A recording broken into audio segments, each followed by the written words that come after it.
I sat at my own table, the sun spilling gold across china I'd collected over a lifetime, when her manicured hand snatched my glasses from my face. The blur that followed wasn't just my vision, it was respect, stripped in front of strangers. "You're too blind to matter anymore," my daughter-in-law sneered, her smile wide, her laughter sharper than the crystal glasses clinking around us. For 30 years I'd built these homes, restored every brick, preserved every deed. And in one moment, she reduced me to nothing but a punchline. Too blind to matter? She had no idea what I still saw. Before the story begins, let me know your city in the comments. And hit that subscribe button. These stories start in silence, but they always end in justice. My name is Margaret, and this is my story. The sun filtered through the magnolia trees like it had for 100 years, spilling soft gold across the antique tablecloths on Margaret Lawson's back veranda. The scent of blooming gardenias mixed with lemon scones. But there was something sharper in the air. Something artificial. It wasn't the sugar in the tea. It was Vanessa. Margaret leaned slightly forward, reaching for a slice of her own homemade carrot cake. Moist, 3-layered. Her late husband's favorite, when a manicured hand shot across the table. Snatch. The room tilted for half a second, not because she lost her balance, because she lost her glasses. "Oh, Mother Lawson," Vanessa purred, swinging the glasses like a toy in front of her. "You're too blind to matter anymore." The words hit like glass cracking inside her ears. Laughter trickled around the table. Polite, uncomfortable. The kind people offer at a joke they don't want to understand. Daniel looked away. Margaret blinked slowly. Everything around her became a blur of pastel dresses and clinking mimosa glasses. The blur she could forgive. The smirk she couldn't. She reached out, calm and steady despite the blood rising in her ears. "Vanessa, darling, those are prescription." Vanessa handed them back with a grin too wide for the occasion. "Oh, of course. Wouldn't want you missing your cake, or the deed to the family tombstones." Someone laughed too loudly. Margaret smiled like steel warming in the sun. The cake tasted like nothing. The brunch continued with the sharpness of crystal and the hollowness of performative charm. Vanessa floated from guest to guest, gesturing toward the wraparound porch and the sweeping lawn beyond, saying things like, "We decided to keep this house as our summer home," or, "We're thinking of renovating the guest wing. Turn it into a wine library. We, our." Margaret sipped her tea and looked out at the marshlands stretching into the horizon.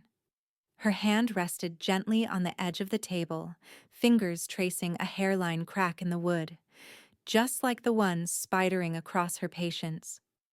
She didn't say a word when Vanessa referred to the oceanfront estate as her beach house, or when she bragged that Daniel and I basically run the whole Lawson portfolio now. Margaret only smiled, her silence louder than thunder.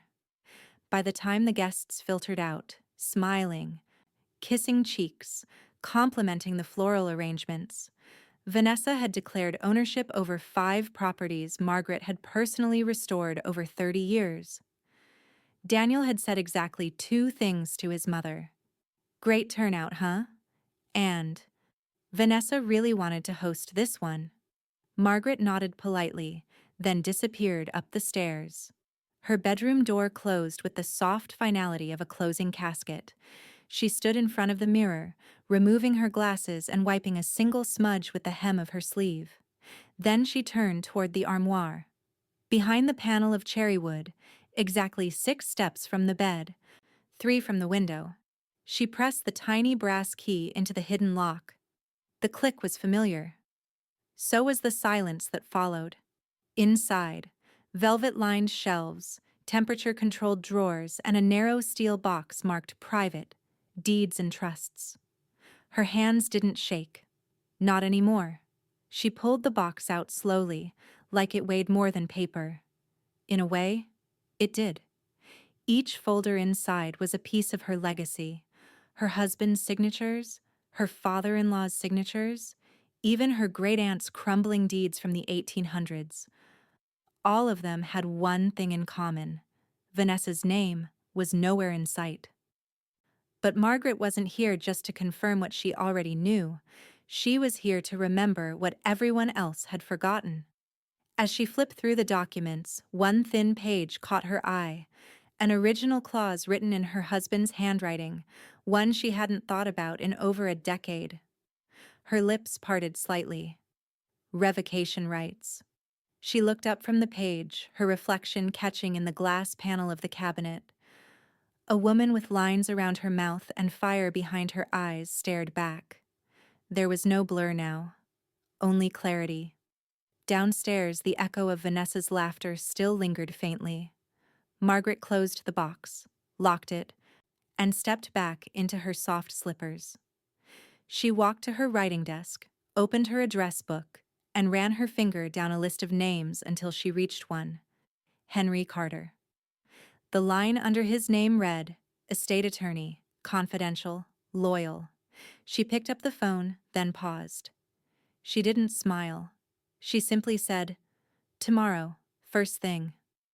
Morning light stretched across the room like a judge's robe, long, dark, and final. Margaret sat at her writing desk in a pale blue robe, the same one she'd worn the morning she buried her husband. The only difference now, she wasn't mourning. She was calculating. In front of her lay the estate's founding trust documents, aged paper, embossed seals, signatures that had outlived their owners. Margaret flipped carefully, page by page, glasses perched firmly on the bridge of her nose. Her fingers, stiff with age, moved with surprising purpose. One thing was now crystal clear. Vanessa Lawson appeared nowhere. No co-owner status, no inheritance clause, no right of survivorship, nothing but entitlement built on air. She leaned back, exhaling slowly. If I'm too blind to matter, she murmured, then she's about to see nothing at all. She pulled the clause again, the one her husband had written with such foresight. It was buried under a decade of amendments and notarized notes, but it was still valid. In the event of misconduct or misrepresentation by non-bloodline members, all granted access and privileges may be revoked at the discretion of the trust's primary holder.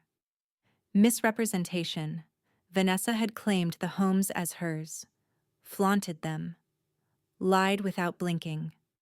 Margaret reached for the phone and dialed a number she hadn't called in nearly 2 years. It picked up on the second ring.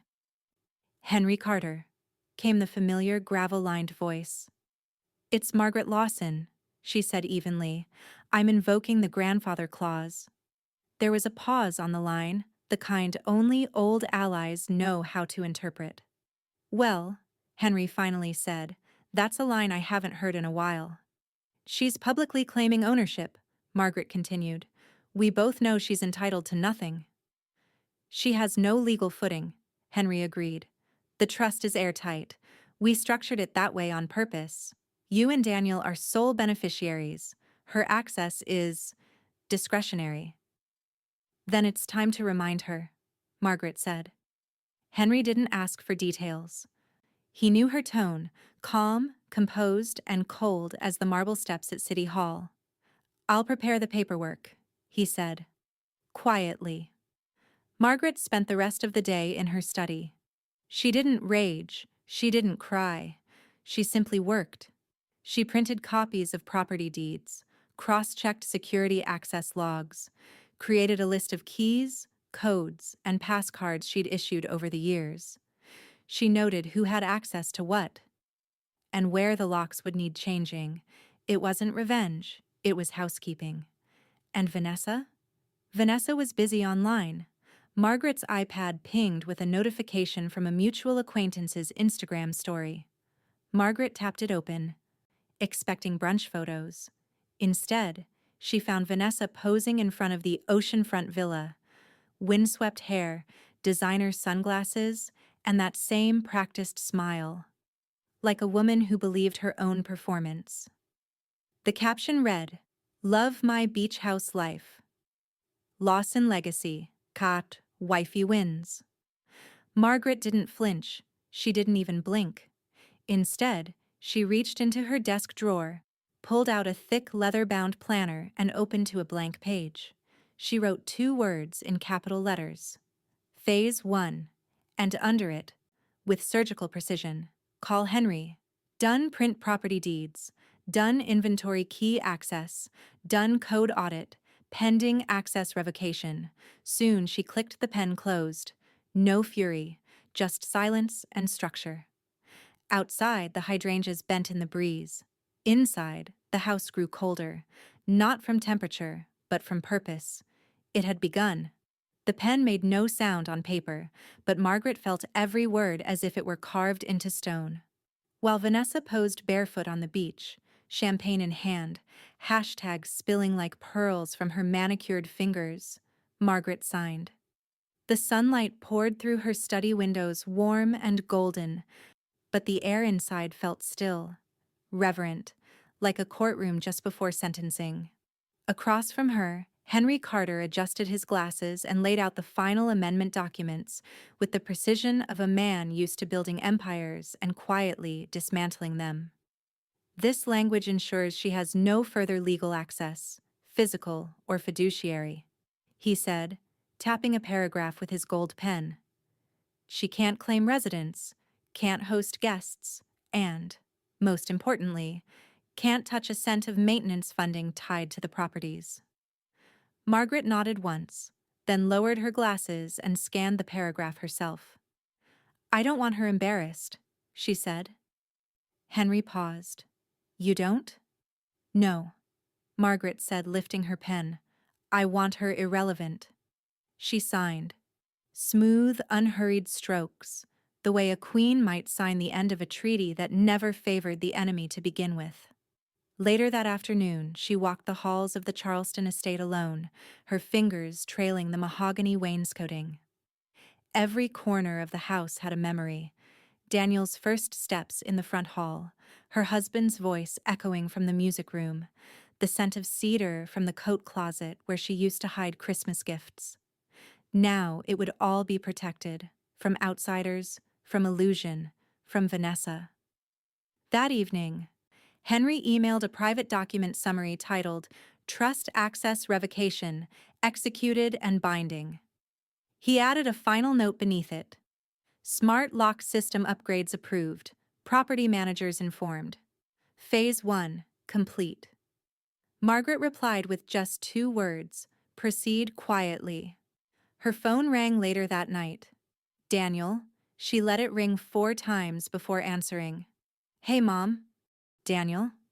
You doing okay? Vanessa mentioned you seemed a little off at brunch. Margaret smiled faintly.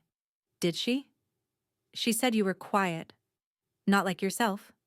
Well, Margaret said, I'm learning to be quieter in the right places. Daniel hesitated. Everything all right? Everything's just fine, darling, she said warmly. Don't worry about me. She didn't ask about the beach house, didn't mention the fake captions or the filtered photos. Daniel didn't bring them up either. Whether that was guilt or ignorance, she didn't know, and didn't care. The next morning, Margaret sipped her tea and opened Instagram, the account she rarely used but had learned to monitor like a hawk. Vanessa had posted another photo.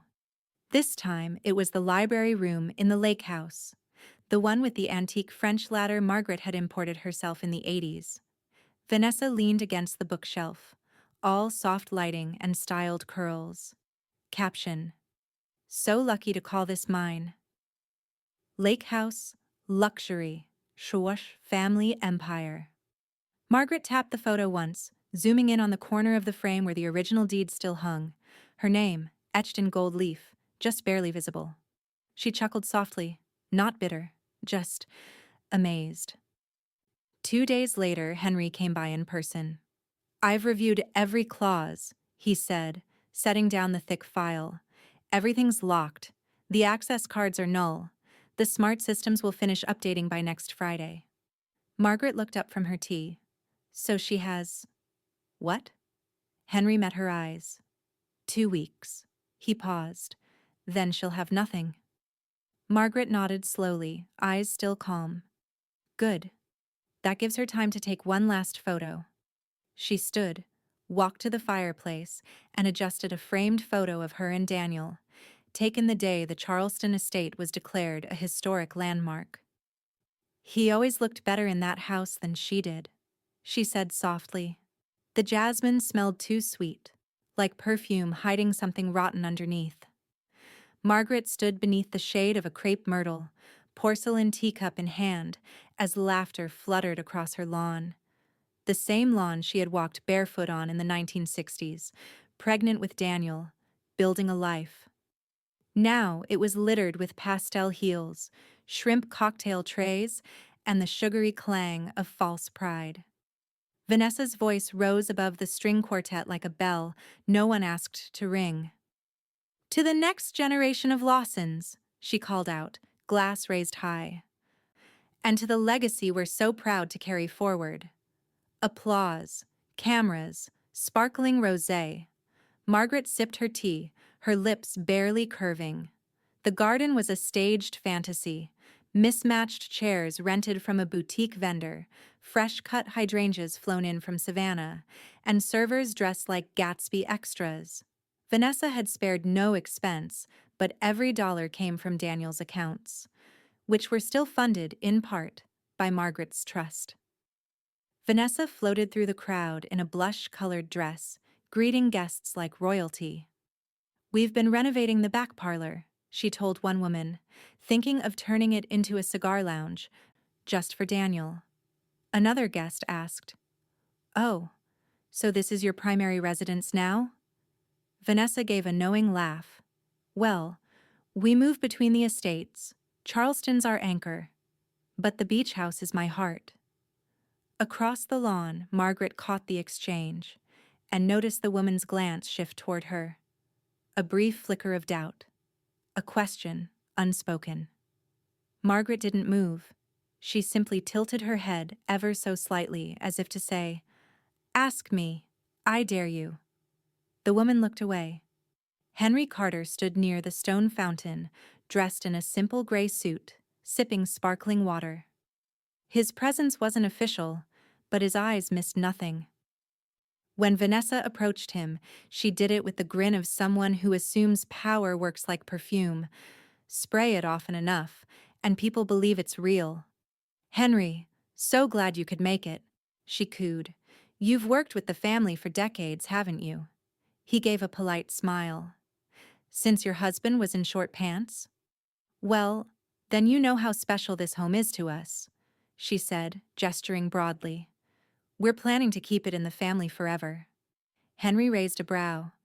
That'll be up to the trust, of course. Vanessa blinked, then laughed. Oh, I'm not worried. I know how things work. I'm sure you do, he said with a small nod, and walked away before she could answer. Margaret sat in her favorite wrought iron chair near the rose arbor, quiet as stone. A former mayor had just stopped by to greet her, whispered a comment about the lovely house and how well Vanessa had decorated it. Margaret had simply smiled. It was beautiful long before the flowers. As the music played and the light shifted, a breeze swept across the veranda, lifting napkins and loosening petals from the carefully arranged centerpieces. One landed in Margaret's lap, a single pink rosebud just beginning to fall apart. She placed her teacup down, gently, and looked out over the party like a judge observing a trial already decided. Her phone buzzed quietly in her handbag. No sound, just a soft vibration against the leather. She didn't reach for it right away. When she did, her fingers moved with deliberate grace. One swipe unlocked the screen. Text from Henry. Amendments finalized, effective immediately. All systems updated. She's out. Margaret stared at the message, then she looked up. At Vanessa, laughing with a group of women near the ivy wall, arms outstretched, glass raised again. Two inherited dreams? Vanessa said, voice honeyed and hollow. Margaret stood slowly, brushing the rosebud from her lap. The sound of old locks being unscrewed is surprisingly gentle, almost polite. It was 7:12 a.m. when the locksmith's van rolled up the brick path of the Charleston estate. By noon, every lock across 5 properties, from the Marshview guest house to the glass-doored wine cellar at the beach house, had been replaced. Smart locks, biometric backups, security codes changed, access wiped clean. Vanessa's keys were now decorative. Nothing more. In Margaret's study, Henry stood at the sideboard pouring 2 glasses of chilled champagne, a quiet toast between conspirators who never needed to raise their voices. "The rotations have been arranged," he said, handing Margaret a glass. 3 new property managers, loyal, discreet, all reporting to me. Margaret nodded as she watched a sparrow land on the windowsill. No announcements, no drama. Let her find out the way she found everything else, accidentally. Henry smirked. Cruel. Calculated, she corrected softly. Cruel would be me making a statement. She clinked her glass lightly against his. The sound was like a judge's gavel. Final. That afternoon, Margaret walked through the Charleston house. Her house, feeling every detail beneath her fingertips. The texture of the embroidered wallpaper, the faint scent of cedar and silver polish, the steady hum of legacy pulsing through the walls. She paused at the front foyer where Vanessa once stood, handing out keys like party favors and telling friends, "We're thinking of putting a home theater in here." Not anymore. Daniel called later that evening. "You okay?" he asked, a little more cautious than usual. "Of course," Margaret replied, folding linen napkins by hand. "Vanessa says she lost access to the smart lock app for the beach house. Might be a tech issue?" "I wouldn't know," Margaret said evenly. "I haven't used that app in years." Silence. Daniel hesitated. "Okay. I'll check the admin settings." "You do that." Before he could say more, Margaret added warmly, "Tell her to enjoy Charleston this weekend instead. The ocean breeze gets aggressive this time of year." But Vanessa wasn't planning to stay in Charleston. She had already posted her Friday plans on Instagram. Weekend reset at my ocean escape, Car Beach House Queen. Photo, her sun hat on the passenger seat. Keys dangling from her fingers like charms. The gate to the beach house opened with its usual creak. That part hadn't changed. It was when Vanessa reached the front door, sunglasses on, iced coffee in hand, tote bag stuffed with monogrammed towels, that the first hint of trouble struck. Beep. Red light. She blinked, stepped back, tried again. Beep. Red light. She pulled out her phone, opened the smart lock app. Error message, access denied, contact administrator. Confused but undeterred, she reached for the physical key. Click, twist, nothing, no give, no sound, just the firm refusal of a door that no longer knew her. Her brow furrowed. She tried again, harder. Still nothing. Heat rose in her face. She looked around. The driveway was empty except for a landscaper's van in the distance. She knocked. Once. Twice. No one came. Inside the beach house, cameras watched silently. Henry had instructed the new property manager not to answer the door. Not yet. Vanessa stepped back and called Daniel. Voicemail. She cursed, slammed her palm against the doorframe, and turned to face the ocean. The view she loved to claim, now just beyond reach. She opened her phone and began composing a post. Then stopped. She didn't want to admit this part. Not yet. Back in Charleston, Margaret stood on the veranda with a book in one hand and a fresh glass of champagne in the other. She could hear the faint rustle of leaves and, beneath that, something quieter. The hollow space where Vanessa's voice used to echo. Henry sent a single text. "She's at the beach. Door wouldn't open." Margaret smiled faintly. She didn't reply. The ocean crashed softly in the distance, a calm rhythm that only made the chaos in Vanessa's chest louder. Daniel nodded politely. "I've been thinking," Vanessa continued, forcing her voice soft. "Maybe I could get involved? Host a fundraiser? Be part of the public side of things?" Daniel stared at her for a beat too long. "She already handled all of that," he said. "She doesn't need a face. She is the face." Then he walked away. Outside, under the string lights, Margaret stood beside Henry with a flute of champagne in her hand. A young journalist asked if she had any regrets about giving up the estate. "None," Margaret said. "It was never meant to be held. It was meant to be honored." The journalist smiled. "That's beautiful." Margaret's gaze drifted across the lawn. Vanessa sat alone at a corner table, phone in hand, pretending to scroll, pretending not to notice that no one was looking, except Margaret. She raised her glass toward Vanessa just once and turned back to her guests. Across town, on the Preservation Society's website, the homepage had been updated. Front and center. "Coming soon, the Lawson House Museum. Mission, legacy, stewardship, truth. Founder, Margaret D. Lawson. No shared credits, no asterisks." That night, Vanessa sends Daniel a message. "Can we talk?" The battle for influence is over, but now she's shifting tactics, from confrontation to manipulation. The invitation arrived on thick cream cardstock, embossed with gold foil and Vanessa's looping signature. A formal dinner. "In celebration of family legacy," it read. Margaret smiled when she saw it. Legacy? She almost laughed. She accepted the invitation within the hour. Saturday night came dressed in candlelight and expensive linen. The private room at Charleston's most exclusive rooftop restaurant shimmered with effort.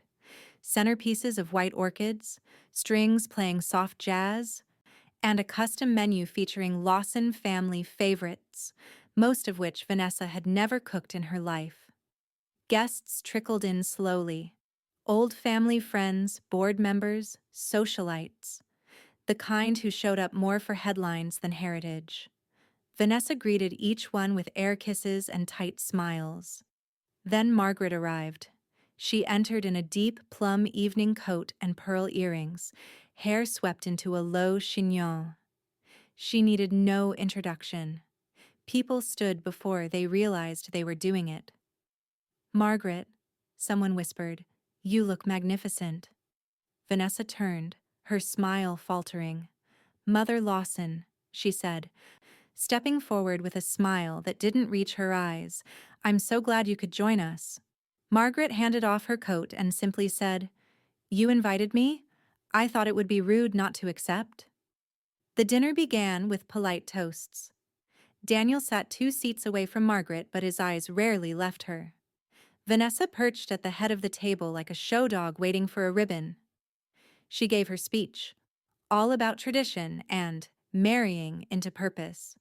A few guests smiled awkwardly. Margaret listened in silence, her wine untouched. Midway through the soup course, Vanessa made her first attempt. "You know, Mother Lawson has always had a sharp memory for dates, even if the reading glasses occasionally betray her," she said, laughing lightly. A few guests chuckled. Margaret looked up.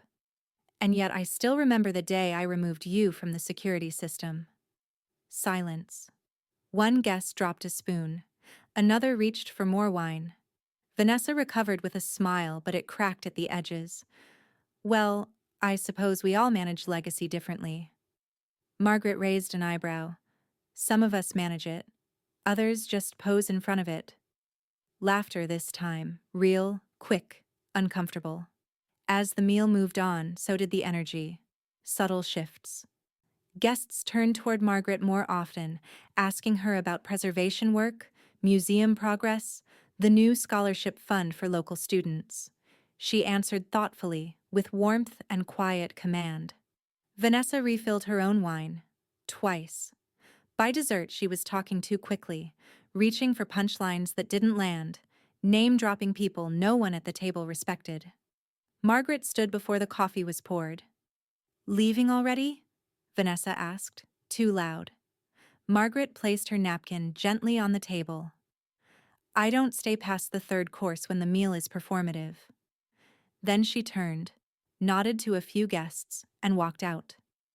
Unhurried, unbothered, unforgettable.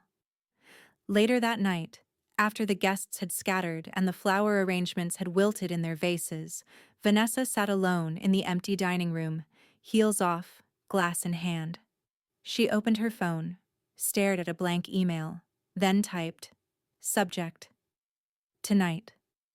Dear Margaret, I may not always say the right things, but I want you to know I respect what you've built, and I'd like to start again. Sincerely, Vanessa." She hovered over send for a full minute, then tapped it. Margaret read the email once, then again, then closed her laptop. There was no need to rush a reply. Power answered when it was ready, not a second sooner. Vanessa's words were carefully chosen, polite, controlled. The tone of a woman trying not to show her panic. "I want you to know I respect what you've built. I'd like to start again. Sincerely. Sincerely." Margaret almost laughed. It took her 3 days to respond, just long enough for silence to become suspense. She sat at her desk on a sunny Wednesday morning, the garden blooming with late summer roses outside her window, and typed slowly, fingers graceful, sharp, deliberate. Subject, tonight. Dear Vanessa, thank you for your note. I appreciate the tone and intention. I believe family harmony is valuable when authentic. In that spirit, I'd like to extend you a title that reflects your ongoing interest in our affairs: Family Heritage Advisor, Social and Event Liaison. It is, of course, a symbolic role, no legal or financial authority, but a gesture of inclusion for optics. Should you wish to accept, I'm happy to make the announcement discreetly. Kindly, Margaret D. Lawson. She hit send, then closed the laptop like sealing a coffin. The response came within 15 minutes. "Thank you, Margaret. I'd be honored." That was all Vanessa wrote. No questions, no pushback. She took the title like a thirsty woman accepts a glass of salt water. Within the week, Margaret made a quiet note on the family website, a page no one important visited, but one Vanessa could proudly show off. Family Heritage Advisor, Vanessa Lawson, spousal liaison role. Symbolic only. Does not serve in fiduciary or decision-making capacity. The disclaimer was right there, in size 10 font. But Vanessa didn't care. She printed the page, framed it, posted it to her Instagram story with the caption, "Honored to keep our legacy shining." Family Matters, Sage Advisor Life. Daniel said nothing. Not when the post went live. Not when Vanessa used the advisor title to RSVP to a historical society dinner. Not even when someone at the event asked, "Isn't that a ceremonial thing?" He simply sipped his drink and changed the subject. At home, Vanessa tried to bait him into gratitude. "I just feel good being part of the inner circle again," she said over dinner. Daniel didn't look up from his plate. "You were never out, Vanessa." But she was, and deep down, she knew it. Meanwhile, Margaret's reputation only rose. The museum project gained traction, with volunteers lining up to help restore the estate. Charleston's Preservation Board named her its honorary chairwoman. A local magazine ran a full spread titled "The Quiet Queen of King Street." She was photographed in her study, in front of oil paintings and antique maps, the caption reading, "At 74, Margaret D. Lawson remains the steward of Charleston's past and future."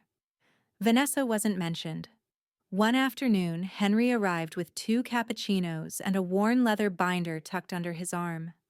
Margaret raised an eyebrow. "What did you dig up?" Henry opened the binder to a bookmarked page. "A clause," he said, "buried in the original trust documentation from 1981.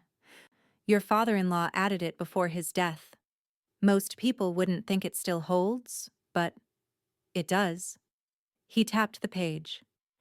In the event that a non-bloodline spouse attempts to leverage the family's real estate holdings or name for personal financial gain, the trust holder may formally and permanently remove their name from any internal records or titles of presentation. Margaret read it twice. Meaning? She asked. Henry leaned in, voice low. Meaning, if you want to make sure Vanessa never even pretends to be part of this family's public brand, we can make it official. The pen glided across the page like silk over stone. Margaret didn't rush. Final acts deserved grace. The room was silent except for the soft shuck of ink meeting paper and the subtle crackle of the fireplace behind her. She sat in her study beneath the Lawson family crest, oak leaves and lions, as Henry slid the final folder toward her. This amendment makes it irreversible, he said. No matter what happens. Illness, legal challenge, even if Daniel gets confused later, this locks everything. Margaret signed. One page after another. Deed transfers, control directives, succession clauses. The homes, all of them, would be passed to her grandchildren and the Low Country Cultural Preservation Fund. Vanessa's name was not just absent, it was banned. Henry tapped one final sheet. And here it is. The clause. Duly executed and witnessed. Language is ironclad. Not only is she excluded, she can no longer represent herself as affiliated with any Lawson properties in public, print, or online. Margaret leaned back and exhaled, the breath of a woman who just vacuumed out a cancer. Even if I died tomorrow, she murmured, she'd never own a brick. The letters went out the next day. 3 envelopes. 1 to Daniel. 1 to Vanessa. 1 to the family attorney who'd handled her late husband's affairs for good measure. Daniel called first. Not angry, not confused, just quiet. I read it, he said. Margaret waited. He cleared his throat. I get it. She nodded, even though he couldn't see her. I hoped you would. A pause. Then, thank you for leaving the kids something real. They deserve it, she said. So do you. Vanessa didn't call. She screamed. Margaret knew because the building's doorman called Henry to report an incident, loud banging on his office door, followed by Vanessa shouting words that would have made the porch columns blush. Henry had security escort her out without ever opening the door. Next time, tell her to make an appointment, he said dryly. That evening, Vanessa sat alone in a downtown wine bar, red lipstick smudged, phone clutched in both hands.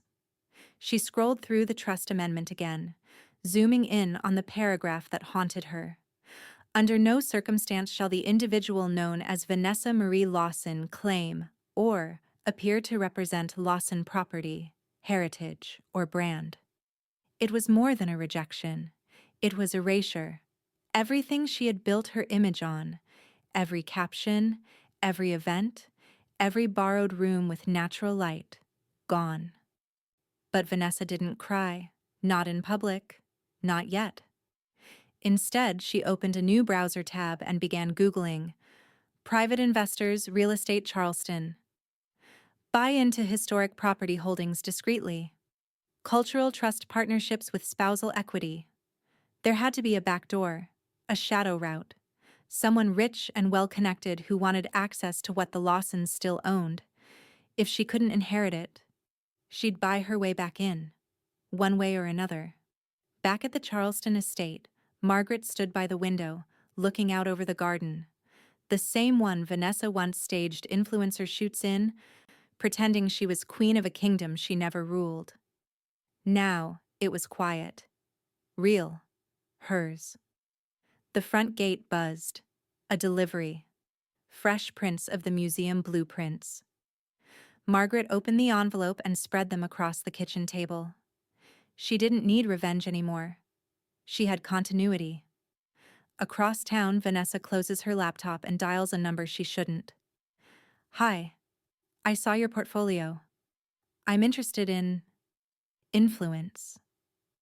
The battle moves from legal to corporate as Vanessa starts circling Margaret's world from the outside. Vanessa's offer arrived wrapped in polished charm and investor jargon. Private equity, brand synergy, cultural exposure. It wasn't personal, she claimed in the email. Just a business opportunity. She proposed funding restoration work on a historic property to support the Lawson legacy and bring in fresh capital. She CC'd 2 real estate investors. One of them, a man with deep pockets and deeper vanity, had already liked 5 of her Instagram posts this week. The move was calculated, strategic, and doomed. Because Margaret had seen it coming. 3 weeks earlier, she and Henry had called an emergency board session of the Lawson Family Trust. 2 voting members had flown in. The third joined by video. In less than 40 minutes, the bylaws were amended. No non-bloodline spouses may hold voting shares, advisory roles, or participatory investor positions related to any family trust, estate partnership, or affiliated cultural entity. Unanimous, final, bulletproof. So when Vanessa's proposal landed in the trust inbox, it didn't spark a debate. It triggered a protocol. Henry replied with a short note. Per amended bylaws, Section 8.3, this request is outside eligibility and is respectfully declined. Attached was a PDF. Vanessa opened it, read it twice, then called Daniel. She blocked me again, she snapped. From investing. I offered actual money, Daniel. He sighed. It's not about money. Oh, that's easy to say when you have it. She doesn't want your influence. She doesn't want me to exist. Daniel didn't argue. He just said, maybe, give it a rest. That silence at the end of the call? That was the moment Vanessa realized she wasn't just losing the family. She'd already lost him. 2 days later, the investors she had tried to recruit quietly pulled out. Margaret had spoken to them directly, calmly reminding them that aligning with non-trust eligible individuals would bar them from future Lawson estate projects. The message was clear. If you do business with her, you don't do business with us. They knew where the power sat. And it wasn't across from Vanessa in a hotel lobby. Meanwhile, Margaret took her tea in the rose garden. She didn't mention the failed deal. Didn't gloat. Didn't post. She simply added one more line to her planner. Investor firewall, confirmed. Daniel stopped by unannounced one afternoon. He sat across from her at the patio table, shoulders tight, guilt brewing behind his tired eyes. She's not doing well, he said quietly. Margaret stirred her tea. She hasn't been doing well for a long time. She just didn't notice until the audience left. He nodded. I'm sorry, he added. She met his eyes. For what? For not seeing it sooner. Margaret smiled just faintly. Even blind, I saw through her. That night, she opened her closet and retrieved a small velvet box from the top shelf, tucked behind an old family Bible and her wedding veil. Inside were her first designer reading glasses, the pair Vanessa had snatched from her hand months ago, laughing as if power could be plucked like fruit. Margaret placed them carefully in a smaller box, this one wrapped in ivory paper. She added a note, handwritten in black ink on linen stationery. Even blind, I saw through you. M. The box was delivered by courier the next morning. Vanessa signed for it in a silk robe, still hoping someone might be watching.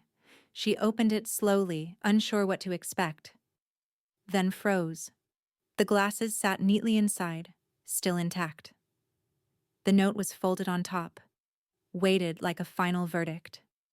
She read the line once, twice, and then again. Her hands began to tremble, not from anger, from understanding. Because it wasn't just a message, it was closure, and punishment, and poetry. People didn't talk about Vanessa Lawson anymore. They talked about the note. It started as a whisper in Charleston's inner circles, A story passed between gallery openings and garden parties, always with the same punchline. She mailed her the glasses, with a note that said, "Even blind, I saw through you." Laughter would follow, a hush, a glance toward the oldest woman in the room, now always seated at the center of every event, every fundraiser, every photo. Margaret D. Lawson. Sight fading? Yes. Influence? Never sharper. Vanessa tried to outpace the narrative, booking lunch reservations under her maiden name, dressing louder, laughing harder. But every door she used to slide through now had an unspoken list, and her name wasn't on it. People didn't shun her. They just turned away. The same investors who once took her calls now sent polite refusals. The designers who lent her gowns regretted unavailability.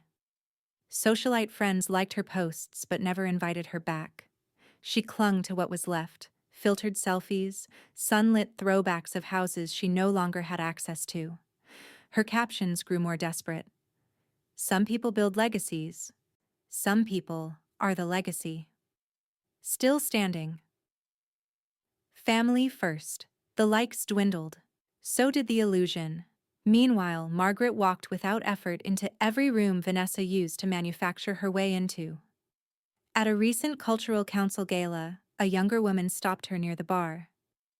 "You're the Margaret Lawson, right?" she asked, eyes wide. "I am."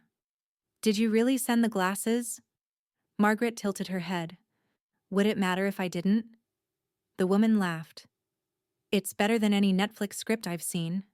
Margaret smiled. "Real life has better dialogue." Daniel, now quietly restored to himself, became his mother's shadow. Not out of guilt, but respect.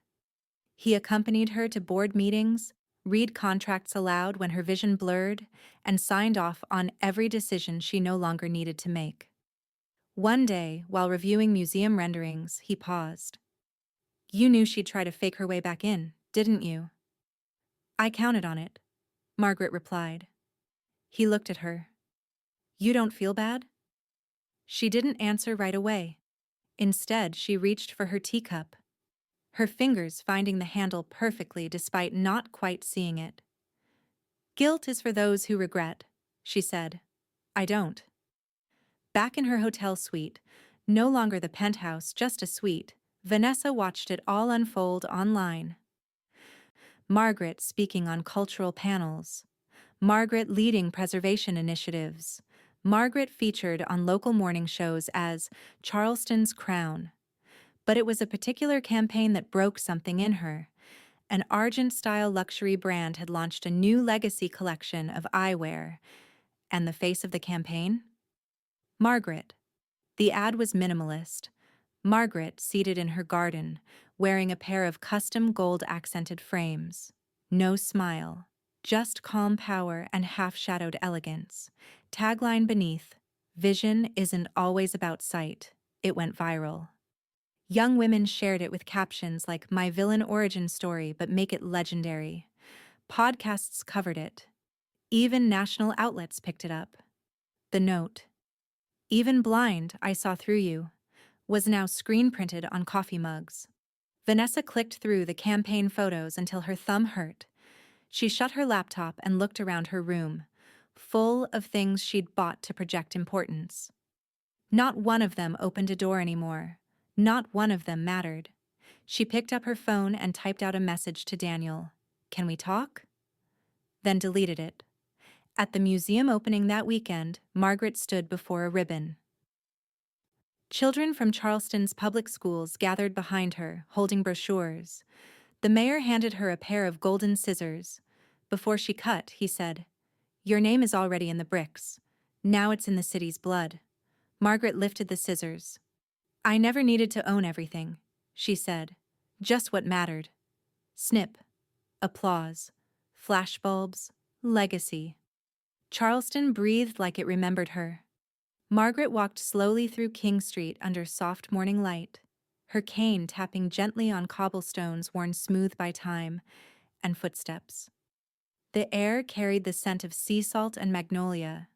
Tourists passed her with maps and cameras, their voices hushed in awe near the iron gates of the newly opened Lawson House Museum. She paused outside the gates, watching a group of schoolchildren file through the doors. A guide pointed to a portrait hanging just inside the entrance. "That's Margaret D. Lawson," she said proudly. "The woman who preserved this city's past for its future." No one knew she was standing just 30 feet away, and Margaret liked it that way. Across the street, a coffee shop had her image printed on a mural. Her now famous eyewear campaign line arched across the top. "Vision isn't always about sight." Locals posed under it. Teenagers posted TikToks reenacting the glasses note like it was a scene from a prestige drama. Margaret adjusted the real pair on her face, the gold-rimmed frames resting lightly against her temples. Her eyesight wasn't what it once was, but her view had never been clearer. She made her way toward Battery Park, where the wind off the harbor brushed softly against her coat. The city moved around her. Horse carriages, laughter, jazz spilling from balconies. And then, across the sidewalk, she saw her, Vanessa. Hair curled, heels deliberate, sunglasses too large for the cloudy morning. She walked alone, phone in hand, pretending to scroll, but glancing up just enough to spot Margaret. Their eyes met. Or at least, Vanessa tried. Margaret didn't stop, didn't change expression. She simply walked past her, quiet, upright, untouchable. Vanessa didn't speak. She couldn't. Some battles don't end in explosions. Some just fade into irrelevance. At the harbor, Daniel stood waiting on a bench. He looked up from his phone and smiled. "Right on time," he said. "I was born early," Margaret replied. "I've been ahead of people ever since." He chuckled and rose to help her sit beside him. They watched the water in silence for a few moments. Boats bobbed on the tide. Children laughed in the distance. Daniel finally spoke. "They're naming the scholarship fund after you." Margaret nodded. "Not a bad way to be remembered." "You're not just remembered, Mom. You're carved into this city now." She tilted her head. "And what about you? Still stuck between two loyalties?" "No," he said. "I'm clear now." He reached into his jacket and pulled out a folded article, the front page of Charleston Living. Margaret's portrait covered the top half, captioned, "The woman who saw more than we deserved." He placed it on her lap. "I keep this with me," he said. "It reminds me that silence isn't always neutrality. Sometimes it's just fear." Margaret rested a hand over his. "You learned that in time. That's what matters." They sat a while longer before Margaret stood again, cane in hand. She turned back to look at the city once more. At the rooftops she'd protected, the gardens she'd restored, the people who now said her name like it was part of the map. And for the briefest second she remembered the voice that started it all. "You're too blind to matter anymore." Margaret smiled. She took a breath, deep, clean, salt-touched, and looked out across the water. Then, adjusting her glasses ever so slightly, she whispered, "I may wear glasses, but I own the view."